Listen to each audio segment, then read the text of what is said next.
Hey everyone, welcome back to JP's Budget Collecting and the Indie Show, episode 2. Tonight we are talking East of West. I want to thank you guys for joining us. This is a story that, I'll be honest, is maybe the one I was looking forward to the most without having read, just from when I heard people talking about it. And one of the main reasons that people that, like, when I heard they really liked it, got me interested is the first guy we're going to pull on here, and that is Raul. Hi, Leah Congbro. What's going on, man? I'm good. I didn't know it was going to be me. Well, you, of the panel, you were the only one that, before we decided to do this, had read this. Oh, dude, it's my favorite. And I heard you talk about that this was your favorite, and I was like, okay, Raul's got good taste. I need to see what this is about. So, I hope you like it. Well, we will get there, but spoiler, yes.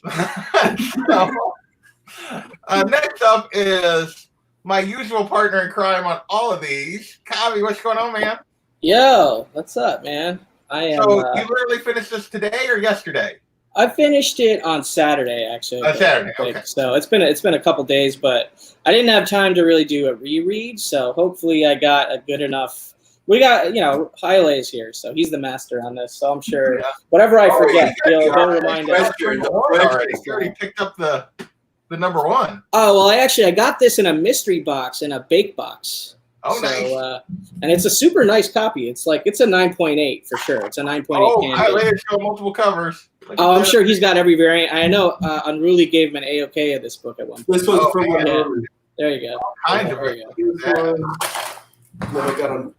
I got a few. Dang. Nice. Well, TJ wants his bear. You're sick of us. So, well, he's coming in here right now. Last but not least on this panel, another member who had not read this before, but I believe you've already torn through, 4 volumes? No, I have 3, but I've only torn through this one. Oh, you only read the first one. Okay. Twice. Okay, I thought you went on and kept reading. One of those shows where we can acknowledge the chat. Yeah, we're going to acknowledge the chat here just a second. My other show, we're not supposed to acknowledge the chat. Here I am, TJ. So different for you.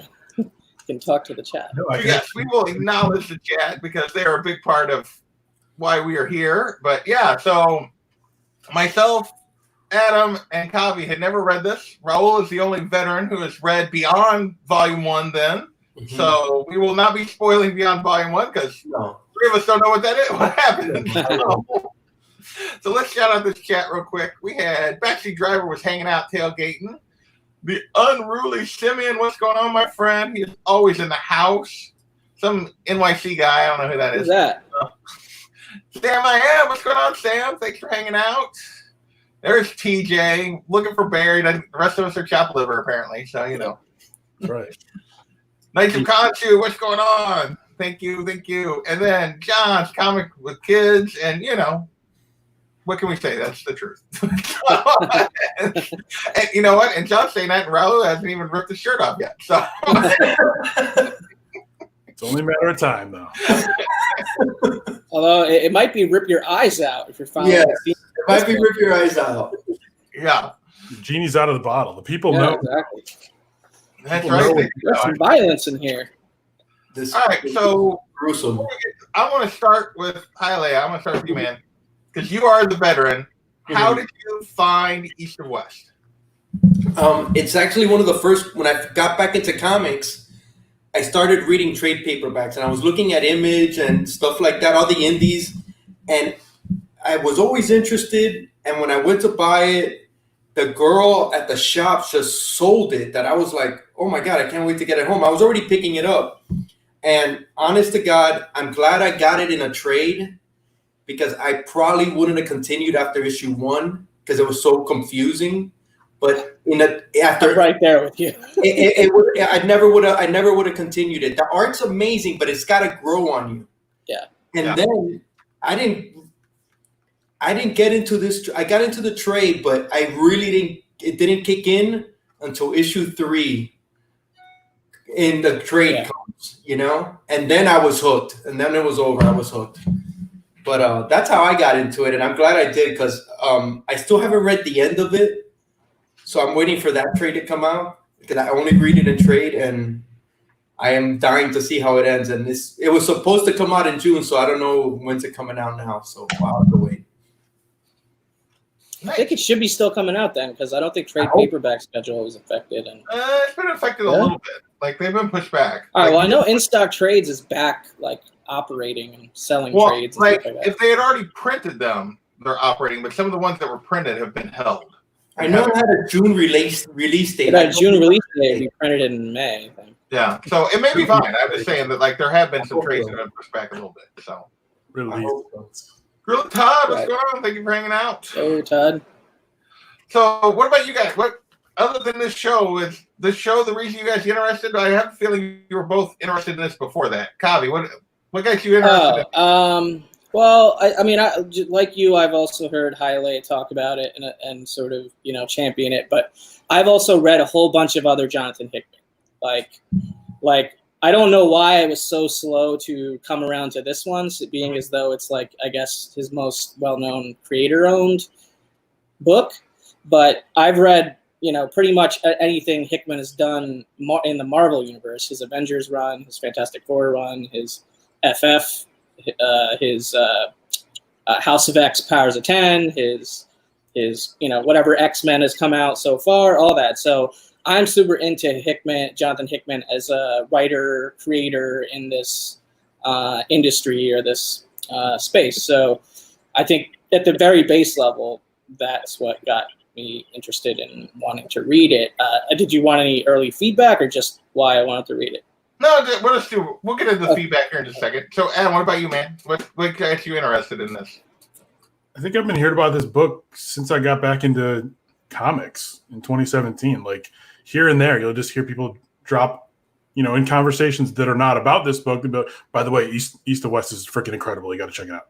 So like over years, I've just been hearing this. And then I read House of X, Powers of 10, and I was like, oh, okay. I was afraid of Hickman, honestly, because he was always compared to Grant Morrison, and Grant Morrison just confuses me. Mm-hmm. So once I read House of X, Powers of X, I was like, oh, I can handle this writer, and let me give this a shot. So when everything happened with, shutting things down and everything, I'm like, all right, time to dive into some trades. I'll give this one a shot. White Whale Comics especially had been adamant. Alec had been, really insistent that it was really good, and I trust his judgment. And a lot of people that I respect were just like, "This is awesome, try it." So glad I did. I will say that for me, that was a lot. Why this was for sure on my list. Like when I started to do this indie list, this was the first book that went on the list. I was getting this one even before Saga, in terms of this is what I'm going to read. And it's weird because I don't feel like people talk about it like as often as they talk about Saga and some other indies and stuff, but everything I've ever heard, it's always like, oh yeah, and East to West is great. It's just like, and so yeah, I was really excited to get to this. So now I'm going to ask, Haile kind of gave his first impressions, and it took him till chapter 3, issue 3 to really get hooked. What about you, Kavi? I'm kind of in the same mindset as Raul about like the earlier issues, like, and I have a feeling that this is too dense of a read to get that kind of mainstream wide appeal like Saga. You know what I mean? Yeah, exactly. That's why it doesn't have the kind of sales volume and sort of hysteria around it. It's a very different, more complex, open-ended thing, frankly. Because by the end of the first issue, I was wondering whether I was going to like this book. Seriously, I was like, I don't know if I'm going to like this. This is the first Hickman thing I may not like. By the end of the second issue, I'm like, okay. And then by the end of the third issue, I was a little bit more optimistic about it. And by the end of the fourth issue, same. By the end of the fifth issue, I was like ready to read the second trade right away. You know what I mean? Yeah. So it was like within a few issues, my mind was changed instantly on it. That's how it happened for me, man. Yeah. Totally. That's how it happened. I was like, what am I reading? I don't understand this. And then it was like, seriously. Wow, I should have known that with Hickman because he does a lot of that kind of like world building or whatever. Yeah. But I'm used to him doing the world building with characters I'm already familiar with. Here he's doing a bunch of world building with characters I have no stakes. I have no emotional connection to any of these characters. And so I'm learning to get that over the first 3 or 4 issues. And by the time, certain things are revealed in the 4th and 5th issues, that sets me off from being super interested, which I think you probably guys know what those things are just by saying a baby. We'll get to the spoilers in a second. Hey, Katrina Delphia, what's going on? Thanks for hopping in. What about you, Adam? How did you feel as you were reading this? What was your first impression? Funny, I'm easily confused. The most confusing thing for me in book number 1, or issue number 1, was figuring out where it ended. I kept thinking it was ending. Yeah. These white pages. Yeah. I'm like, oh, that was a good issue. Oh, where there's more. Oh, that was a good issue. Oh, there's more. So honestly, I didn't feel confused. I knew that there was stuff that I didn't know, but I guess if I was confused, I didn't care. I loved issue number 1 because of the characterization. The dialogue, I'm a sucker for good dialogue. It pulled me right in. The way Death speaks, the way the Apocalypse kids, I call them, speak. Is that what they're called? Do they have an official name? They're the 4 horsemen, but They were 4, the 3, yeah. The way they're just like, I didn't care about the stuff I didn't know because I got so wrapped up in these sadistic little bastards. They love what they do, and they're enjoying it, and they're like messing with people who are, having their dying breath, and they're like, "Oh, do you think you're gonna live?" No, and it's just you can see how much they're enjoying it, and they all immediately have a character. So I'm in. I was just in from issue number 1, even though I was a little bit like, oh, I don't quite understand what happened to lead to all this. But I've seen a dystopian future before. The White House is now a tower, and there's a black tower, and there's a line of succession, and there's political instability happening. So that's going to be our trigger. So I didn't totally get it, but I didn't care. I was in from number 1, which is strange for me because usually I get confused and I'm like, oh, damn you, Grant Morrison or Scott Snyder or whoever. Like it's usually too much for me, but I was like, oh, I can handle this. This is good. So, yeah, I'm very much like you. I'll give you the panel from when he says see something worse when he's talking to the barkeep. Mm-hmm. Like after they went into the bar and they're basically and that panel where he's like, the fear is real, now see something worse. At that moment I'm like, this is for me. I was hooked. And we can all relate to that bar scene, right? We've all seen that in like every Western ever. And it's sort of inviting, and it sort of puts you at ease that like, even though you don't know totally what's going on, I'm going to have some touchstones here for you to help you along the way. Yeah. And I felt like right then I was like, okay, there's some this is a crazy different world. Yeah. We're not going to get all the answers probably till the very end, but I don't care. Like, I could tell right away that I was going to like the way he was telling the story. And for me, it just got better and better. Like when they walk into that bar, like you said, it's a scene you've seen a million times. And then just the way he plays it out with, you don't see anything that's happening, but it's just Death and the bartender. It's just bodies. Yeah, it's just pieces flying. And it's Wolf and Crow. Wolf and Crow are taking Wolf and Crow. We'll definitely get to Wolf and Crow here in a little bit. But real quick, I gotta let my dog out. She's got a little emergency here. I don't want her to. Okay, no, go ahead. So I'm gonna just. Yeah, that bar scene is amazing, bro. Yeah, for me, I could tell I didn't know what was happening necessarily, but I was okay with it from that moment. I was like, okay, this is gonna be a crazy trip. I'm on board, and that's basically what it is. It's a crazy trip. It's a crazy trip. And then I will say, you guys talk about issue 3, pilot and stuff. When we meet Xiaolin, yes, I'm like, okay, yeah. That's the part of the story where I actually felt somewhat emotionally connected to the story. Yeah. the first 2 issues, I was just like, oh man, this is a lot of cool art, a lot of like Western themes and vibes, a lot of juxtaposition about themes that I'm not aware of yet, but I know that I will be because it's Hickman. So like because of the other Hickman stories I've read, I was well set up for the way this was going to go down. I'm just personally not as into those themes like Westerns and things like that and old American, to me, it takes a lot for me to like go through a full Western style story. Like, I guess I just don't latch onto it as much as I do like sci-fi. But there is a sci-fi element to it.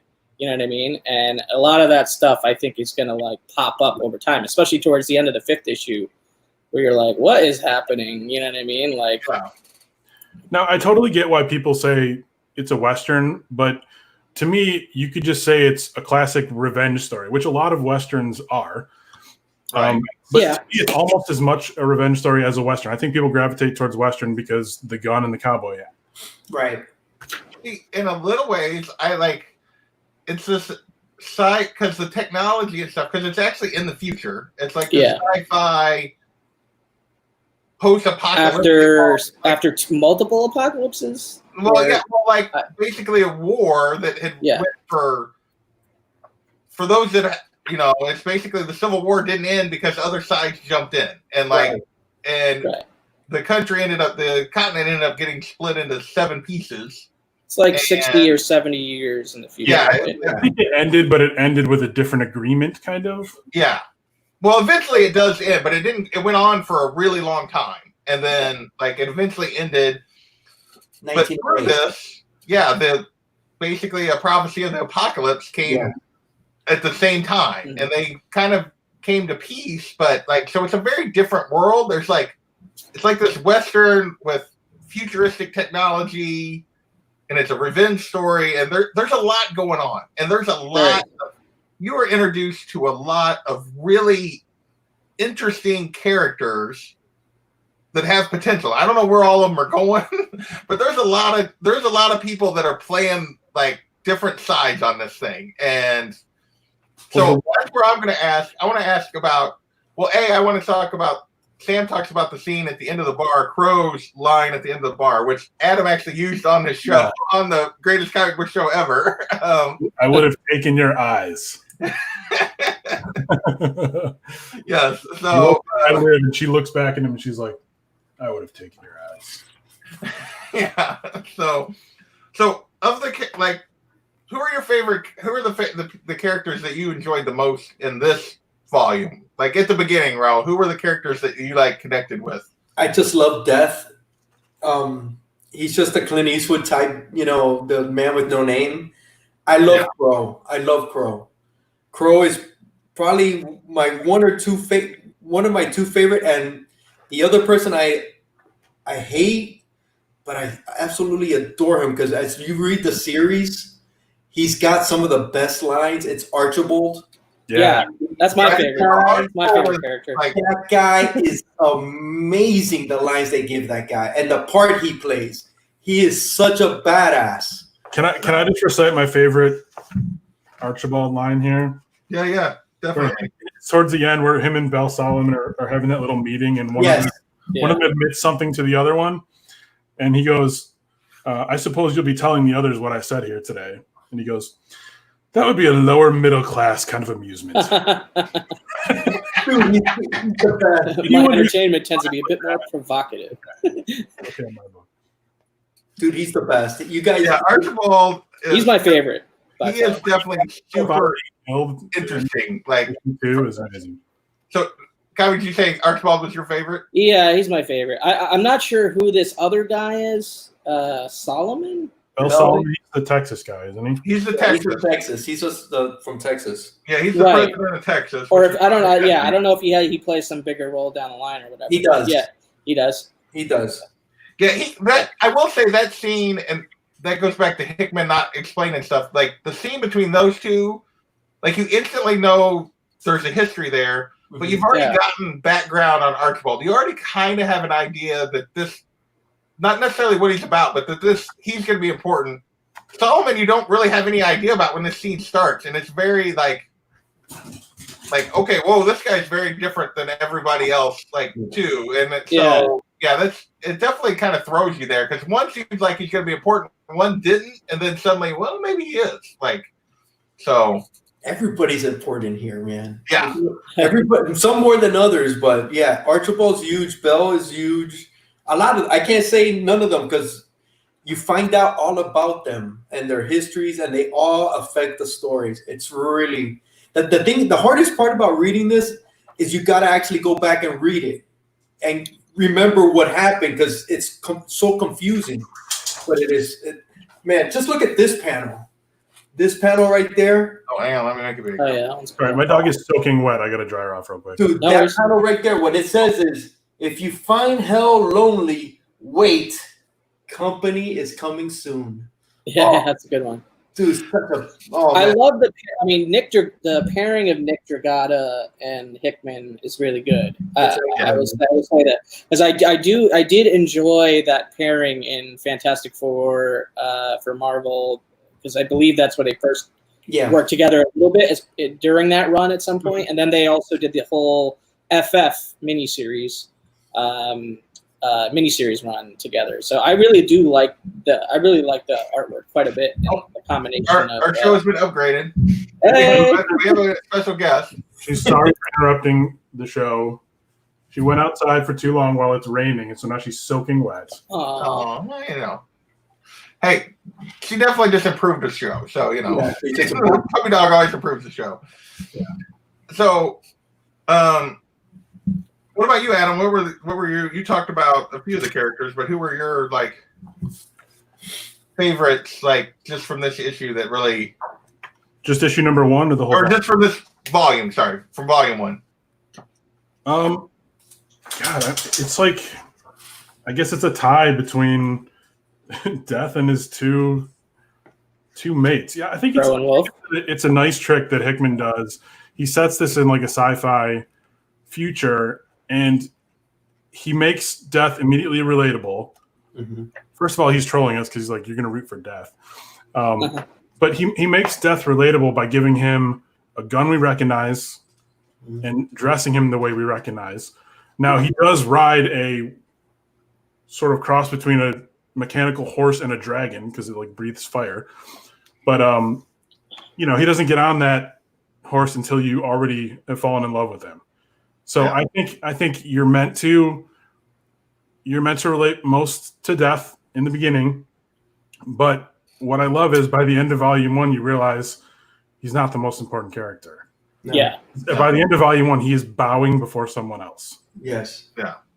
Which, Hey, man, Hickman, you did it again. Did you guys freak out when you actually saw what that horse could do? Yeah. Light, that's cool. It's so you can see at night. And I was like, oh, okay, it's for much more than that. Dude, it was when I saw what that horse could do, it was almost like you could see what was going on in the bar scene behind him. You saw it there, and it was like, oh my goodness. Yeah. I was mind blown when I saw the horse. So badass. For anyone wondering, the special skill of the horse is what looks like a headlight on its front is actually like a huge laser beam. Yeah, that's freaking crazy. People wiping out armies. It's just, dude, when that thing shoots, it's incredible. It's amazing. Thoom. I mean, it literally is the kind of the final showdown of this volume is Death, Crow, Wolf, and the horse against an entire army of and it's House of not Mal. close. What happened? We haven't even got into that, man. Yeah. I guess the one thing I was more curious about, was the relationship between the sisters, I guess. Yes. And if that gets, maybe there is more backstory. Yeah, I do hope there's more to that. I hope there's more. Yeah, because I really enjoyed it, but it was a little short. I do find it like the way it ends, I find it very humorous because the one sister, the sister that for anyone. is part of the chosen, kind of is got this uppity that she's better than her sister, that the sister that made Death fall in love with her. And like she thinks she's better when it took her and the other 3 horsemen of the apocalypse to beat her sister the first time. Well, she feels entitled, I think, because she's lived by her father's rules, right? Yeah. Like stuck close to him, and she feels like it's her turn to inherit the power. But honestly, guys, I don't think there's going to be more of the sister, because she was probably just there to elevate the other character to a higher place. I think she was sort of a device. What did you guys think of the older designs of the three horsemen? Oh, we see the flashback. I thought they were great. I thought the character designs, because you see them as kids in the book mainly, but in that flashback you see them, and the design that they did for them, I think it's freaking amazing. The design of the horsemen. The design of everything in here is just is excellent, right? I agree. Talk about the art a little bit, because like I was not really a huge fan of his. Like I don't know how you pronounce Dragati. Nick Dragata. Like I had never even seen him before. Like I had seen it. Like I never really read anything he'd done. Like, but I had seen it, and I'm like, well, like, it's okay. It's just not it's not a style I like. Man, by the end of like a couple of issues of this, I was like, I love this art. Like this art goes so perfectly with this story to me. But like, I want to hear what you guys think of the art. Just it's perfect. The way he draws, I like it. It's what kept me going, honestly. The way he draws eyes. Look at the woman on not this page. Sorry, right here. Yeah. She's talking to Death, because she's like, that's lady or whatever.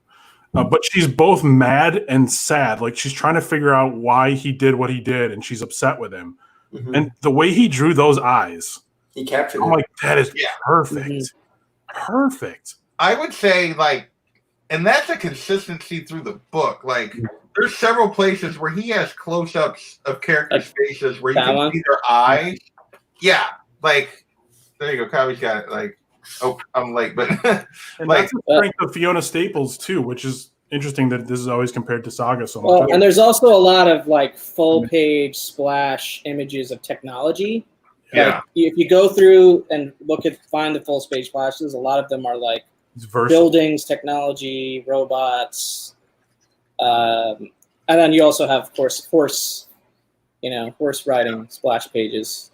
Yeah, that's what I was looking for. Yeah. Yeah. There's some great full-size page images. What are you gonna do now, buddy? Yep. I got my there's that one of the White House Tower or whatever. Yeah, that was the Black Tower, but there's one of the White House Tower too. Yeah. Dude, I'm glad you guys like it, man, because I freaking love this. Dude, it's so good. Dude, me and JP were talking, but like we were sheepishly going back and forth, trying to like gauge how much we both like this story, and we both wanted to compare it to Saga, but we didn't want to like offend the other by being like, "This is better than Saga." And one day we both just agreed, we're like, "This is 10% better than Saga." Well, I would actually say, I love Saga. Me too. I love Saga. Yeah. I can't give that kind of a definitive rating yet, because I've read all 54 issues of Saga, and I've only read 5 issues of this. Okay, let me rephrase. We're enjoying it 10% more than the first volume. I will say, like, I enjoyed Saga a lot, so much so that I will keep reading Saga. Yes, but like my priority is to get volume 2 of this and volume 3, and like right now, because I love this. This was like. And maybe it's just for me. It's not that, and that's not a knock on Saga. It's just that I really, really like this. Hooked me in a way more powerfully than Saga did. This is one that, like, for as much as anything I've read recently, like one where I'm like, I got to keep going. I got to know what happens next. Yeah, I got to know why Death was turned white. Yes. Yeah. See, I don't have that feeling at the end of the book. I like it, but I'll probably read another volume 1 of another indie that I haven't read yet before I read volume 2 of this.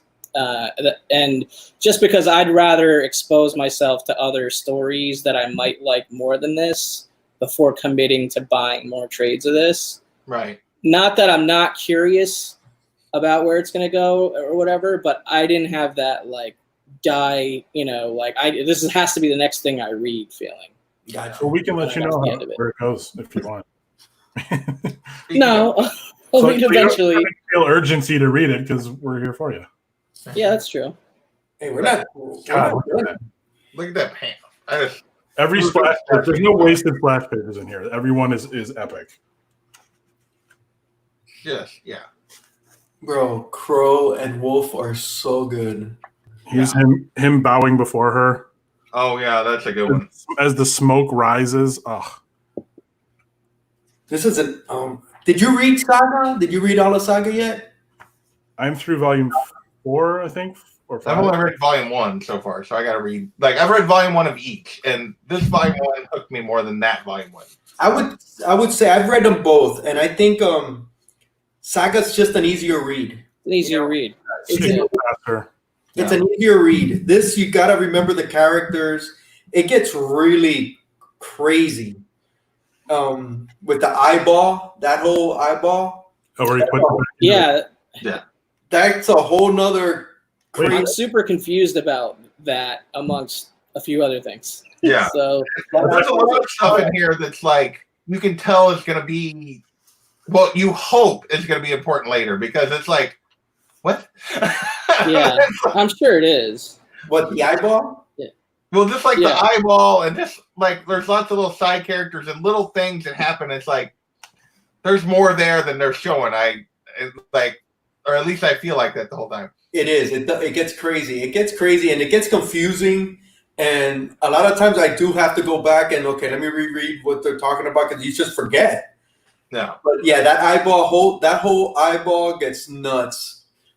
There's so much more to it. Really? Yeah, that eyeball plays a big part, and then it gets really crazy. I really thought the eyeball thing was just there for flavor, No, the eyeball continues. like a little Mos Eisley type flavor, you know? Yeah. It gives me the same feeling I get whenever I get this far into anything Hickman. It's like I know I'm interested, but I know I got a long road ahead of me and a lot of rereading ahead of me also. Like kind of like backtracking, like, oh wait, oh yeah, that dot connects to this. Whereas other, I guess, more popular writers, they don't have that same level of complexity. Mhm. So it's just, I guess, it's just a matter of like your preference in those kind of story. I like both. I loved House of X, Powers of 10, Me too. and like really like the best way to read that is to read it and then reread it immediately right afterwards, with the understanding of what you just had after you read it. This is the same. This is. And I have a feeling, this is going to be the exact same way. Exact same place. Yeah. That's funny because I feel like House of X, Powers of 10 loses something on the second read because I know what's going to happen. Okay, maybe. Because it was a setup for something else, you know. It was just a status quo reset, and going in knowing like the stuff with the stuff on the space station was really emotional and great, and I can reread that a million times. It's awesome, but for the most part, I think it loses a little something. I don't know if this will. It loses the shock value, but it doesn't. To me, it doesn't make it worse necessarily. It makes it different the second time around. It's an incredible story, and I'll always love it. But it loses that feeling of what's gonna happen. You know, like where's it going with this? I totally agree with you because I stopped reading after the House of 10 Powers of X. I didn't go into all the other stuff that all those. It was 27 titles. They Too much. Exactly. I tried, but I could only get to like issue 10 of every book, and then I didn't even give it that chance. When they did that whole 7 series, I was like, no, man, this is no. They didn't make it Powers of X. I was good with it. I loved it. I thought it was amazing. But when they did that, I lost. It wasn't. I just didn't want to continue it. I felt like they did a disservice to it. They did a disservice. And similarly, I think his Fantastic Four run, like, it was good, but the end wasn't as good as the beginning / middle. And his same thing to me for his Avengers run, which is not, and that was like less, I guess, popular amongst readers overall or whatever. But like, every time I read a Hickman book, I feel like I go through the same process every time. Like it's like he's not surprising me by how confusing he can be. You know what I mean? It's like I almost want to read a more straightforward Jonathan Hickman book if it's a possibility, but I don't know if he does it that way. You know what? I'm making it sound like this is really confusing, but it's not. You just got to keep the story straight because there's so many different characters. It's more that than anything else. Yeah, there's a lot of plot lines going on here. A ton. It's the plot lines. It's not so confusing, and he's not trying to trick you. It's just there's so many characters. It's very political, and it just keeps a lot of backstabbing and a lot of different agendas, and that gets confusing. That's the part that gets confusing. But it's like Game of Thrones where you have to keep track of a lot of different houses and stuff like that. But and that's a thing that I never fully understood, even though I watched every episode. It's like I don't think I ever fully knew what was going on with Game of Thrones. Like, but I would say that's a very good comparison of like the type of storytelling, at least because there's these political factions, there's all these, and then there's factions underneath those factions that are like, have their own agendas, and there's a lot going on here. I will say, like, I have never really read much Hickman stuff. It makes me want to read the other non-Marvel stuff that he has, which isn't a lot of stuff, but there's some other books I think out there. I'm just happy you guys caught on to Archibald because he's the best. Oh yeah, he gets even better. The thing is, he gets even better, man, and he's just so smart. He's got great lines, and I feel like he probably has a great fried chicken recipe too. Yeah. Well, I love how he's kind of in like, he's kind of in like that. He's kind of in that lane of where he could be a villain, but you don't really know that he's a villain. Yeah. And that to me is like where the most intriguing characters are for me. You know what I mean? Like where you're not sure exactly where they stand. And I think that's interesting. You don't know what his end game is. Yeah, exactly. I mean, it's like this Chaos is allowed. With him and Death, like where he basically talks himself out of it. He talks Death out of killing him, basically. Yeah, he talks Death out of killing him, and like you can tell that. I mean, that guy is going to be important because, like you said, you don't know where he stands at this point. He's playing every side but the question is, for what is his agenda? And you don't have a clue, really. And that line at the end that Adam already pointed out, where he's talking to Solomon, and he's like, or no, you pointed out, hi, Leia. No, it was Bear. It was Bear. Yeah, that would be a lower middle class kind of amusement. It's just like, this guy is he's got an agenda, but nobody knows what it is except him. Exactly. And he's playing every side against every side. Exactly. Perfect. Perfect statement right there. He's playing every side, including his own. That's what Archibald is. And that's what politics is, right? And exactly. And that's what politics is. Something I thought was funny was after Archibald managed to talk his way out of being killed by Death, I was like, man, Death is like 1 for 3 on killing people. He let 2 people talk him out of killing them in the first time we encountered. Did you guys that like he probably should have eliminated both of them for some good. Did you guys watch House of Cards? First couple yeah. Okay, well he's Kevin Spacey, definitely. Definitely, yeah. Yeah. Or Littlefinger and Varys combo from Game of Thrones. Kevin Spacey when he would talk to the camera and tell you, Littlefinger is what he reminds me of, like a Littlefinger more so than Varys, just because. But yeah, more Littlefinger, definitely more Littlefinger than Varys. Yeah, I think Bell Solomon might be Varys because he's trying to align himself with good. Yeah, he's almost like I don't want to ruin it, but he's okay. You can ruin it. You can already see it in reading this. He's the moral kind of, the vulnerable, and Archibald is the total low down dirty dog. Yeah, he's the weasel. He's the weasel. All right, can you guys clarify? Littlefinger, perfect. Yeah. Can you guys clarify for me? Is the cup is a cup as a chalice is a chalice?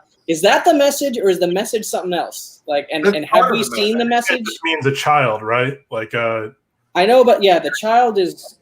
Well, there's no name for the child. Is there a name? Not yet. Not yet.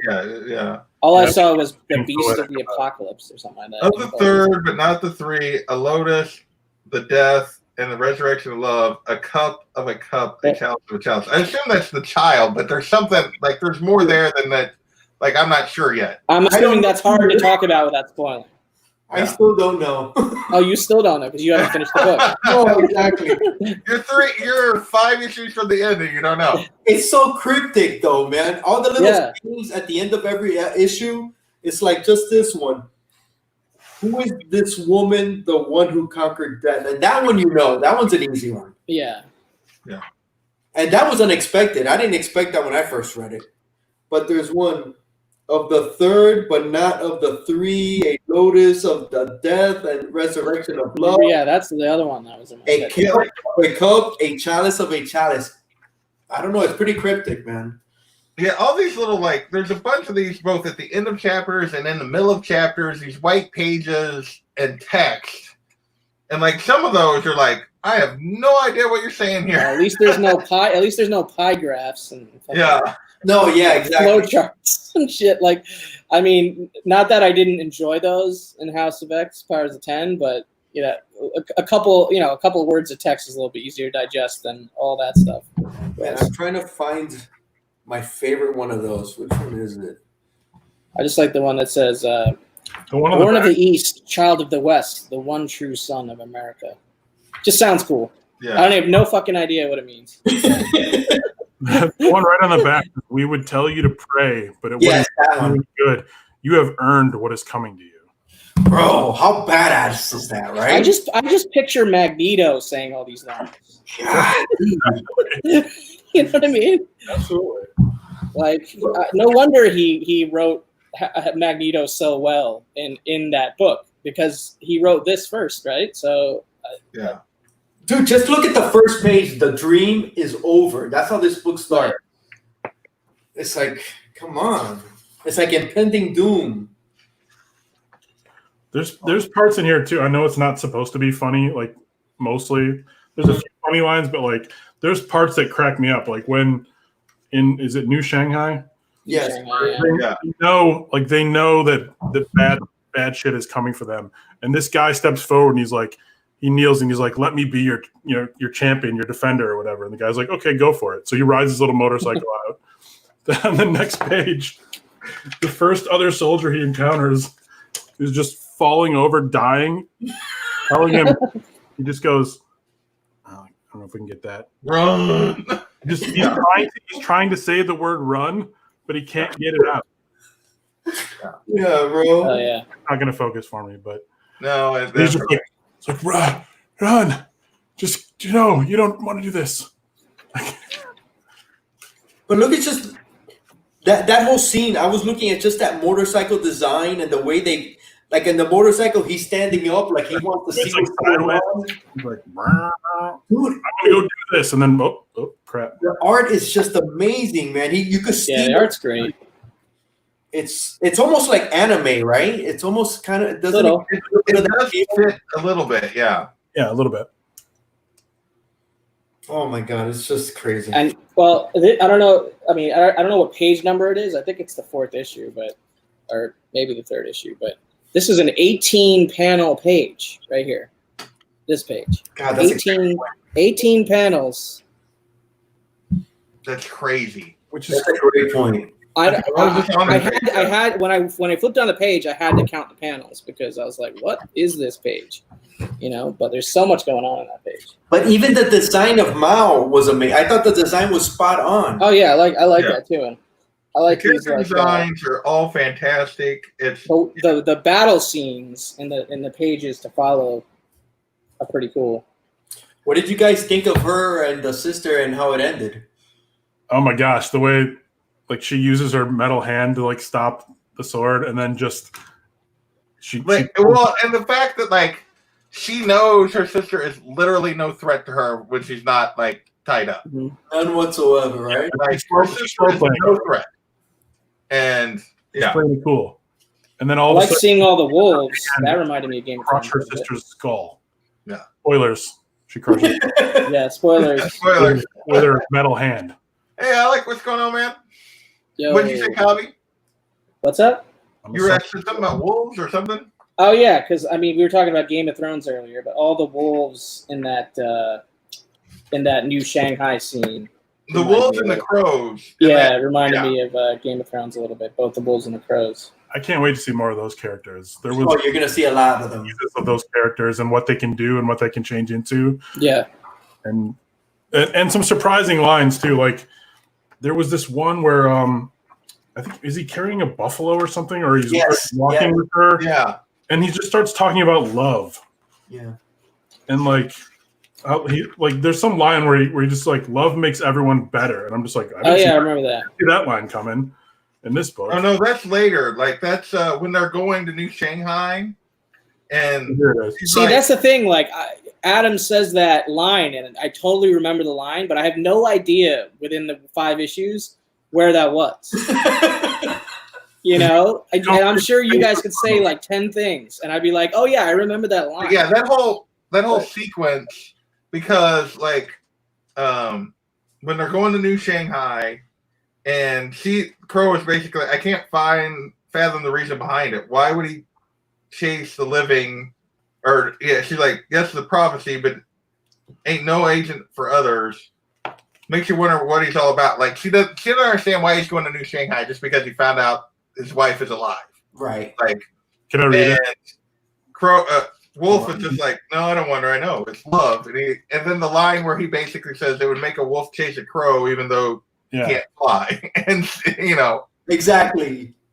but he just like he's all of a sudden he's like so poetic. He's like, yeah, you come face to face with love, and before the sun sets, you've become someone you didn't used to be. It makes the old new, makes dead things live.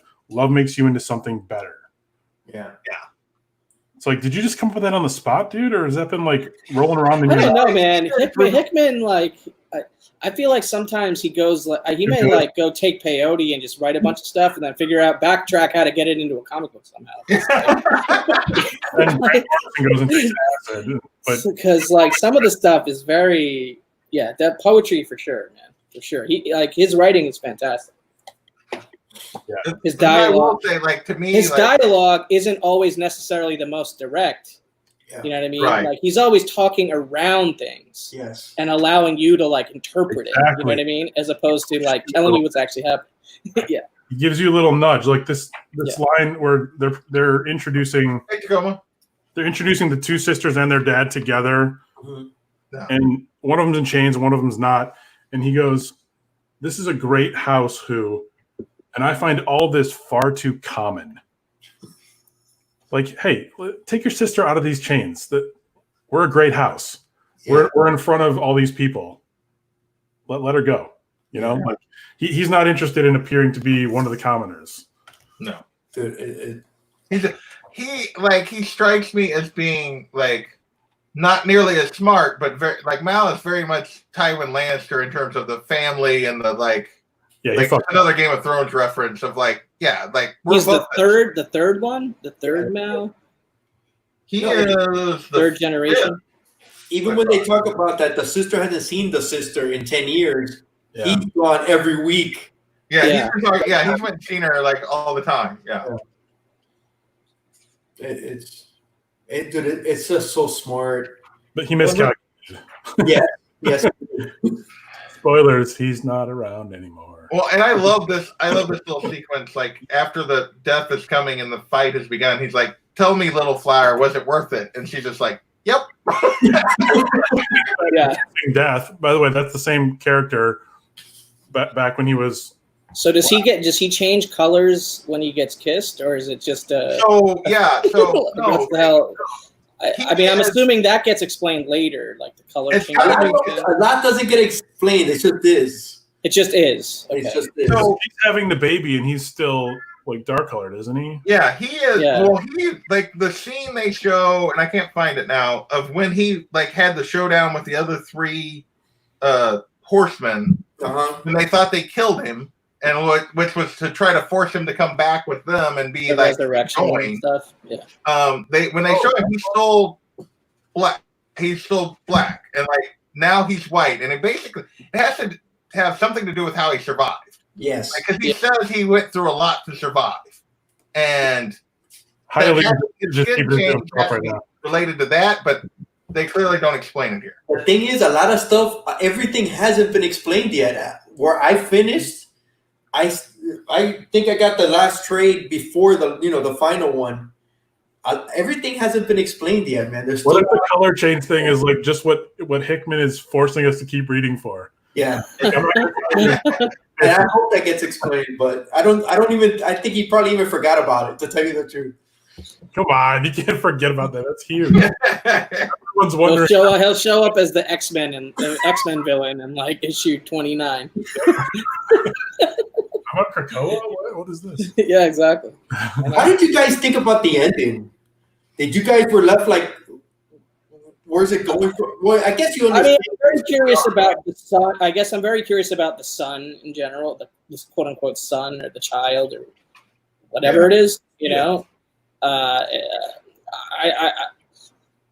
thought the whole what's his name again? Solomon and the other guy. Bell Solomon and Archibald something. Archibald, yeah. I thought that conversation was super interesting from a dialogue standpoint, but I wasn't really sure where it was going again. Yeah, obviously. here's that panel I was talking about. Just the showdown between him and the other horseman, and you can see he was still dark at that point, like he was still black at that point. So The kid is so interesting because they really don't tell you a ton in Volume 1. He appears towards the end, and they establish a few things about him. One, he's super important because he's considered a threat by the other horsemen, right? And two, he has an incredible amount of information that he's learned, but he doesn't understand emotion at all, right? Like they've programmed him. Asked him, "How do you feel?" And he said, "I don't understand." Yeah. There's still a ton of stuff that isn't even like you saw when they introduced the New Orleans. Yeah. Oh yeah. Yeah. They haven't even touched on it, and we're 5 issues in. That guy plays a huge part. Yeah, there's all of these. My guess is the scene where all the leaders, all the chosen, come together. Yeah. My guess is all of those people are important, but we have not met. We've barely met most of them. Yeah, they each got a panel on that page you were just holding up, right? Like, like you see the Indian nation. That nation is crazy. They all got their little special things that they're good at. The Indian nation is, I'm not going to say it, but they're amazing. New Orleans is another, that whole backstory in the New Orleans is amazing with that character that they show there. Because they're are the New Orleans ones like freed slaves or whatever from the descendants of freed slaves. Yeah. Yeah, I mean, if that whole sequence felt like it was laying the political groundwork of like everything, really. Yeah. Even the lady that takes over for the president, you can tell that she's like I just feel like, and they don't really give you anything here to go on, but I feel like the horsemen picked her and they got more than they're expecting. I think, like, I could be wrong there, but dude, that's what I'm wondering about. Like, was she chosen just because she's a true believer and she's not gonna in the message, or was she acting like she was? Yeah, you gotta read it.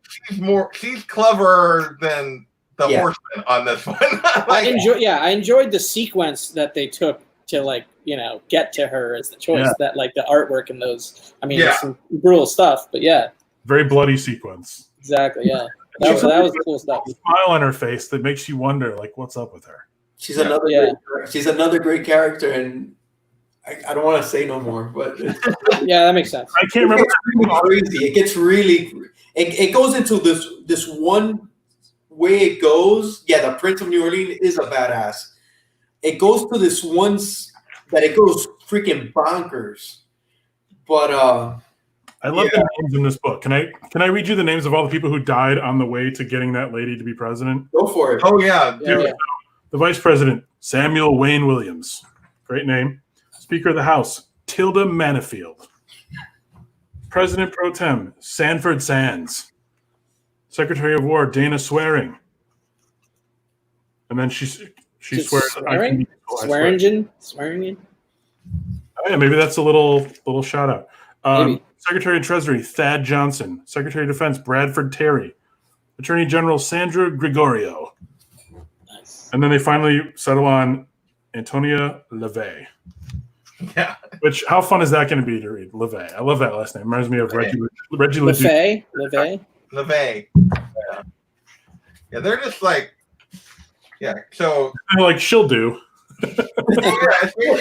Trump goes, kills the president because he was part of the chosen that like double crossed him, and he thought killed his wife and his child, or took his child, and then they're like trying to find a believer in the message to be the next president. They're just like cutting through these people. I mean, just yeah, they get all the way down to what was she, Secretary of the Interior? Yeah, Yep. that's not high on the list. Bro, this character I don't even remember this character's name, but she hasn't even been introduced yet. Yeah, no, we have not seen her. What issue is that?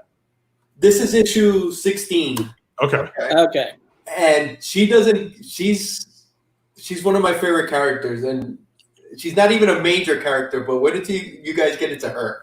Okay. She's You know very what's funny. Backstory. It's an awesome backstory. You're holding up a slab, and I'm thinking in my brain that right after I read this for the first time, I immediately went on eBay and started looking for a 9/8 of issue 1.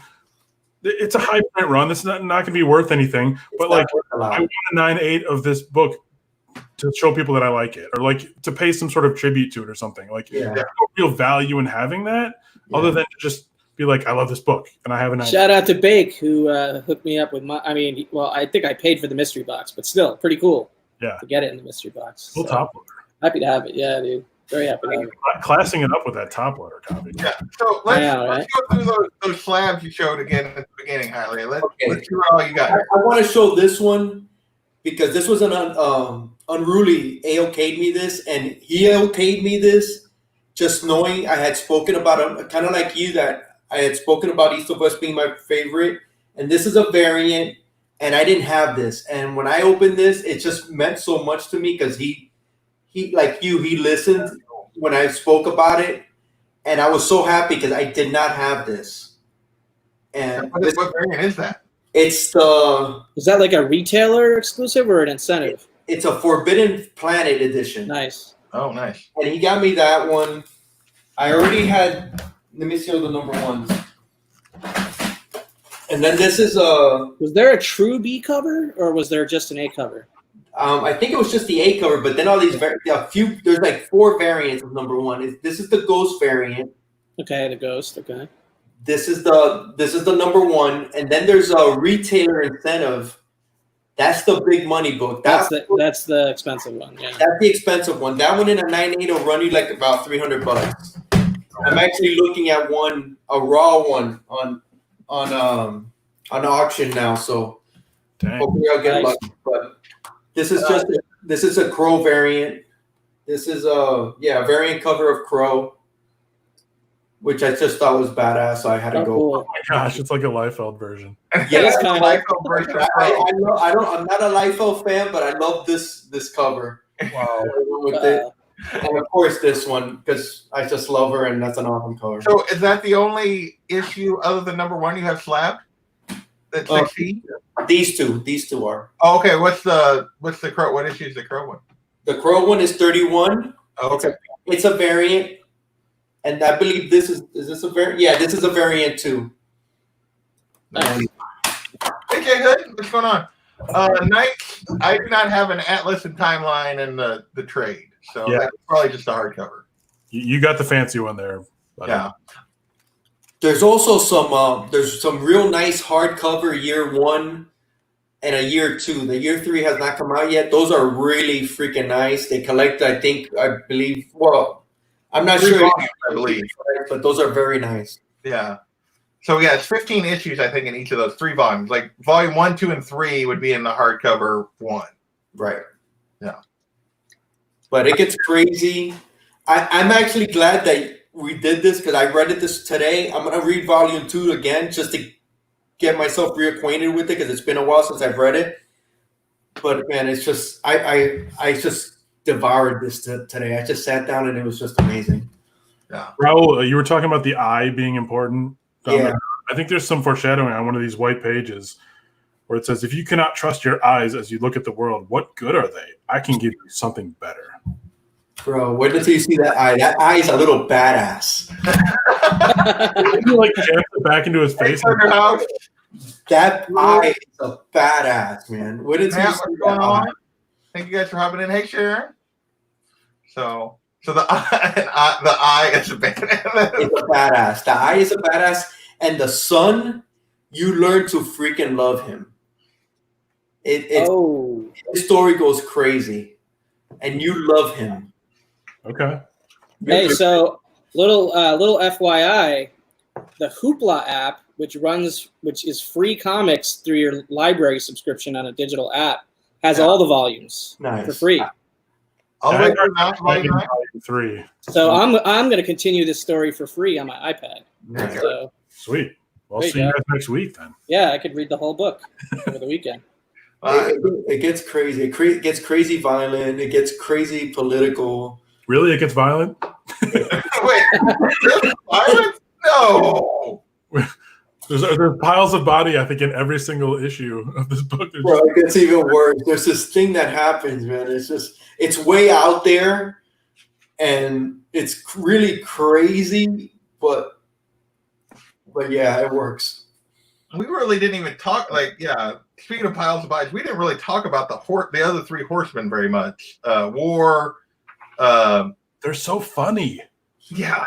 I know what you brought up, Bear, with the knock joke. Yeah. They're like the Breakfast Club of murderous horsemen. Exactly, the Breakfast Club, right? Yeah, exactly. They're like the Breakfast Club. Some guy who's like was like sort of almost dead and like comes back to life for a second is just like, where's my family? And I think the girl one leans down, she's like, they're probably here somewhere. In this pile of bodies. It's like, where's my family? Oh, they're here. No, the best part is there's only 3 of you. How offensive is that to them? There's only 3 of you. Yeah, the knock joke is about them being the 4 horsemen of the apocalypse, and he's like, wait, there's only 3. Needless to say, he doesn't last very long after he says that, because they are not happy about being only 3. They didn't like that at all, man. And they got it down on him. Oh my God, I love it when they're talking about how after they take people's hands away from them, she's like, yeah, how about when they try and hug you? I know, and that look when they look they give you when they pull back nubs, like they don't have hands. You go, where'd my hands go? Where'd my hands go? Did I just read that? Like, was that an actual line in the comic book that I just read? Where'd my hands go? That is so good, the nubs, right? Oh my God. It is a fun. They're having fun, which is like messed up, but at the same time, you like watching anybody who enjoys doing their job. That's why do we watch this Michael Jordan documentary that's 10 parts long? Because he was great at his job and you loved it. Yeah, it was everything to him. I mean, he doesn't have the sense of humor these guys do, but yeah. But apparently these are just temporary bodies, right? They become full grown. Yeah, they grow. Yeah. They're growing up, yeah, or they're going to. They said they were. I find it interesting also that when they're reborn, they switch gender. Like, yeah, they complain about it. War was 1,500 years as a woman, and now she's a boy, and she's like, God damn it. And I think that was part of their whole plan. Part of their plan to get Death to like not be in love anymore was if they killed him and they started over, then he would come back as a woman. Here's the part with the guy who's like, he's like, ah. She's like, she bends over, she's like, hi. It's like, where's my family? I'm sure they're around here somewhere. But hey, way to fight. Way to hang on. Natural selection would have loved you. He's sarcastic to this guy who's clearly just temporarily back alive. It's like, aren't you going to help me out? It's like, I don't know. Do you know any jokes? What? Jokes. Knock. The thing that gets me about this story, it's like, just to think this up. Yeah. Well, the imagination and the four horsemen coming back as kids or the three horsemen and just him coming up with this story just blows my mind because it's so original. It's so different. It's really I'm telling you, this is my favorite read. It's got to end up as a movie someday, right? I feel like it's got to be like A show.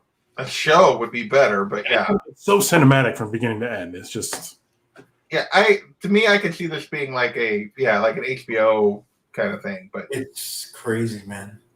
Either that or an anime, and they just go like kind of like what Akira, and just lean into the animation, the style of the art, and yeah, because you I talk about the it, laser horse like blast all those people. Yeah, it would have to be long form for sure. Yeah. Though, I don't think you could pack it in. I don't even know what even happens in the next 5 or 6 volumes, but I'm sure more than a 2-hour movie's worth. There's more than a 2-hour movie right here. Yeah, exactly. It kind of reminds me of Kill Bill when it goes to the to Mao and all them. It kind of a little bit. Kill Bill. Oh, there's some Tarantino here for sure. Yeah. A little bit of there's a lot of inspirations in this, man. Yeah. Like there's a little Rurouni Kent, like the Lone Samurai, the Samurai Western, all of that is in here. A little sci-fi, futuristic, Everything. I mean, there's a lot of he's pulling from a lot of stuff to do this. And that's what great writers do. Their minds are steel traps. They have all these things that they've seen over the years that other people have done, and they take their favorite parts of it and they take the parts that they wish had changed a little bit, and they just make it. And that's what we get. Like it's his favorite Western / revenge story combined with his favorite, dystopian future story, and it's beautiful. It's almost like Tarantino, right? Tarantino pulls from all these different things and then he makes it. It almost feels that way. It's amazing. It's my favorite read. I can't wait to read volume 2, and I've already read. I'm gonna reread them all. I'm gonna try to take I'm gonna read them all in the next few days. Yeah. It's just so good. Well, I'm definitely I love that you're so willing to go back and read it again. That's great. Yeah, I was surprised. I thought it was going to be a hard read. When I sat down and I actually read it today, and it was like, oh my god! I just got into it and I just blew right through it. I'm going to read 2 tomorrow. I'm just going to do that for the next few days. I'm going to read 1 every day, and it was a great read.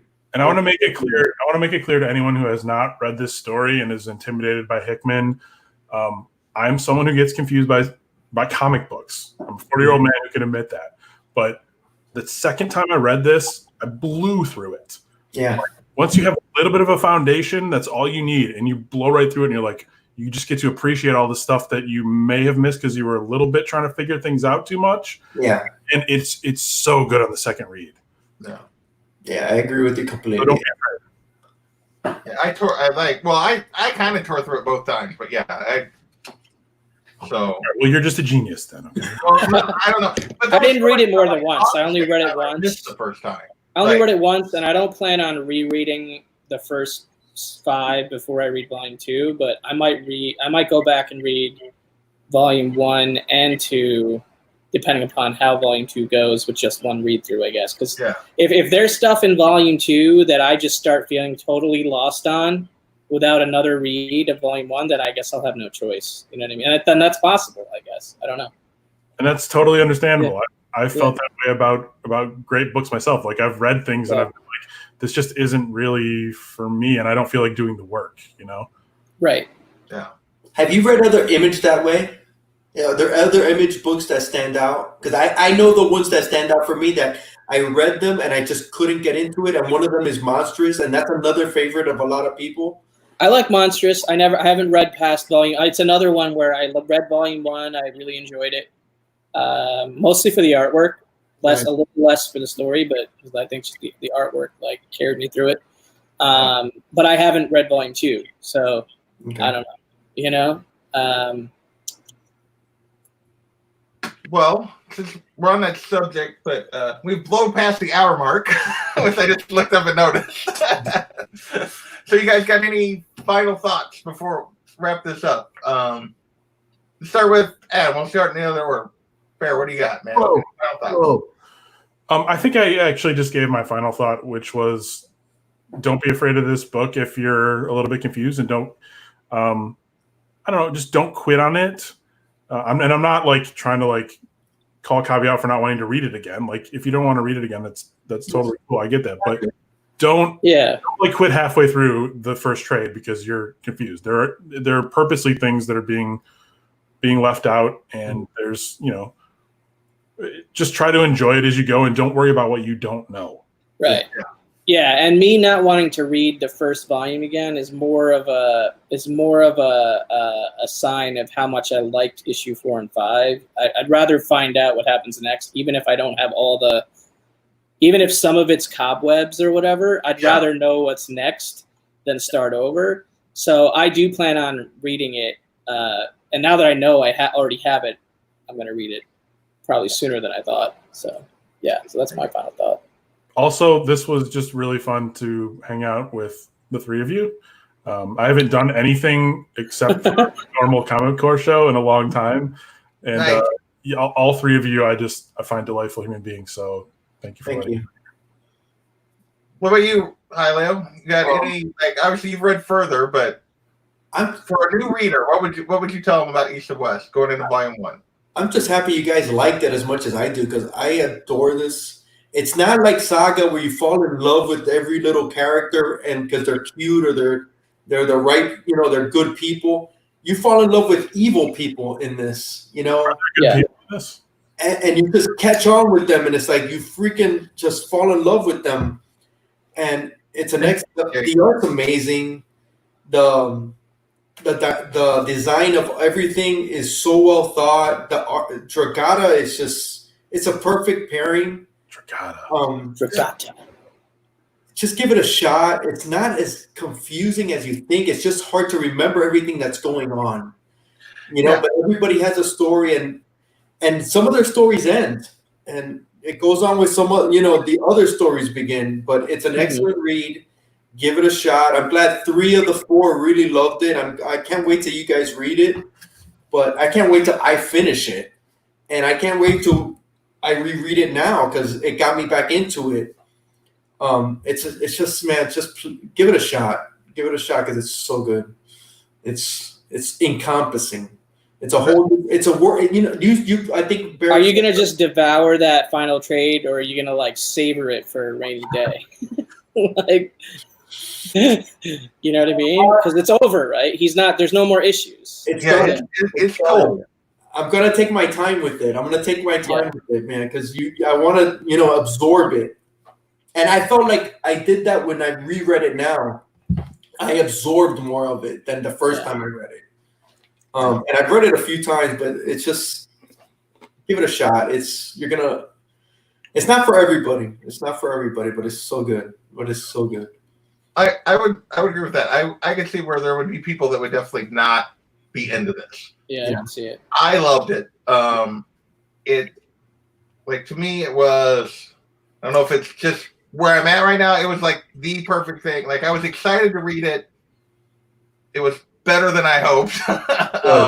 Good. And yeah, I would say, like, I didn't necessarily find it confusing in terms of, like, there's a lot of stuff there. You don't understand why certain things are happening yet.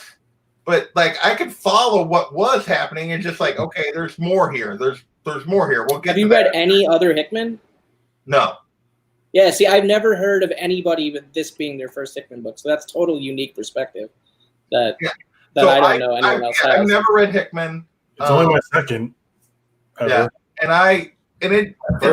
like the complicated. It's my fifth Hickman. At all. Like, yeah, there's a ton of characters that you're introduced to, and it's hard to keep track of each and every one of them.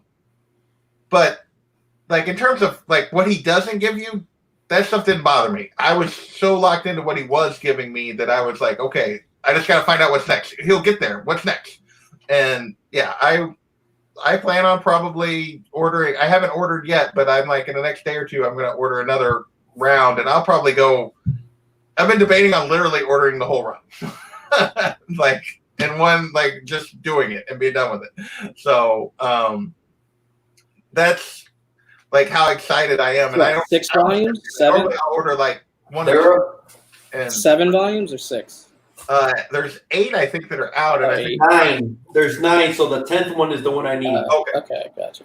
so. 9 volumes are out, 10 total. Okay. But they also have those nice hardcover ones that you might. It depends if you're into it, but those are nice. I think they go for like 60. Yeah, I have the hardcovers for some Yeah. for Saga Yeah. and some of the other. They're really ones. nice. They're really nice. Yeah, I'll have to see. I'll see what the in stock prices is and whether or not I could swing like the harder if I'll just do with the volumes. I tend to lean because if I'm reading, I almost prefer this to read than the Me hardcover. too. It's easier Yeah. to Read in bed. carry around. I can see like if I get to the end of this and I love it, I could see myself investing in the hardcovers. Most likely, I'll just get trades though.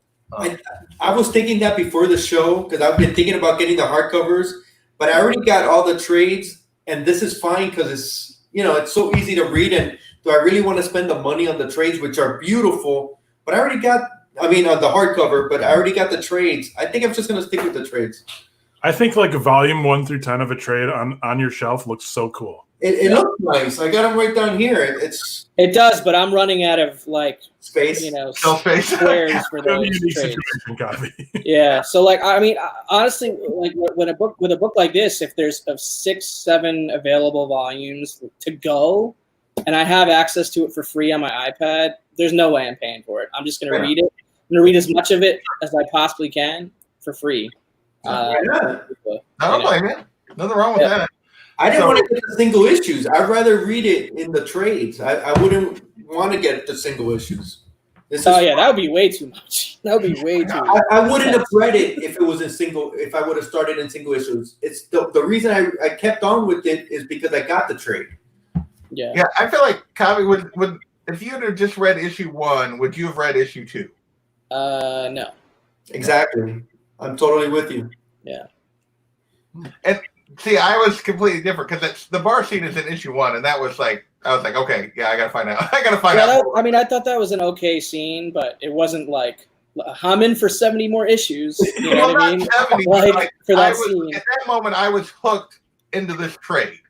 right? Into the rest of the trade. Okay. Yeah, like, and then the rest of the trade took me the rest of the way. Like, yeah. Also, stopping is less of an option when the next issue is the next page. Yeah, exactly. So, I got Yeah, I mean, Shanghai. the little epilogue after each Yeah. thing was definitely at first like, wait, what now? You know, but yeah. but then I got used to it. New And I shit. actually like that. I like that little double ending. It's Yeah. like, it's like you rest and then you're back into something and you get to rest again right away and then they restart. It's like, okay, all right. It's like easing you out of the issue. Yeah, that's a different approach. Letting you down easy. Well, and yeah, he uses it a lot for transitions. Not all the transitions are that way, but like a lot of the big transitions, he's using those white pages for too. Yes. Like, Yeah. so they're talking about the dying and the dead. Is that a Hickman one? I don't know. I've never heard of that one. I honestly don't know. I mean, It the must other be. books that they mention in the back are the Manhattan Projects, That's another. Nightly News, and Pax Romana. I'm assuming those are other independent Hickman books. Okay, Yeah. so they're saying it is Hickman. So what was it called? The Dying and the Dead. The dying and the dead.